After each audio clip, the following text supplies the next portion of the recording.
Стипендија во висина од $40.000 за додипломски студии во Холандија добила Јана Димитрова, кирката на Никола Димитров, министер за надворешни работи, на итна седница на што туку формирана комисија во Министерството за образование, открива магазин. Порталот дознава дека на 4 август 2017 година, само 2 дена пред распишувањето на локалните избори, кога настапува и забраната за исплата на буџетски средства според член 8а од изборниот законник, тогашната министерка за образование Рената Десковска формирала комисија за доделување на стипендии за додипломски студии во странство. Веднаш истиот ден комисијата се состанала и итно одлучила по барањето на Јана Димитрова да ја биде доделена државна стипендија за студии во Холандија на Универзитетот во Утрехт. Министерството за образование и министерот Димитров треба да одговорат дали исплатата на овие $40.000 или други средства поврзани со студиите на кирката на министерот за надворешни работи били исплатени на или во име на Јана Димитрова додека траела забраната за исплата.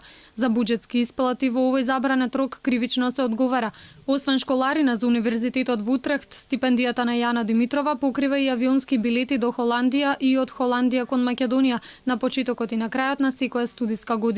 Стипендијата исто така го покрива и сместувањето за Јана Димитрова, која веќе има сопствен дом во Холандија, каде што живее нејзиното семејство, мајката, братот и сестрата. Дали министерот Димитров, кој индикативно беше дел и од така наречената амстердамска тројка која удираше по ВМРО ДПМН, ја заобиколил транспарентноста и намерно ги сокрил овие $40.000 стипендија за неговата кирка, па ги нема пријавено како дел од приходот на неговото семејство во антикорупцијската комисија, иако од анкетниот лист се гледа дека еден од неговите 3 стана му е пријавен токму како имот во сопственост на неговите деца.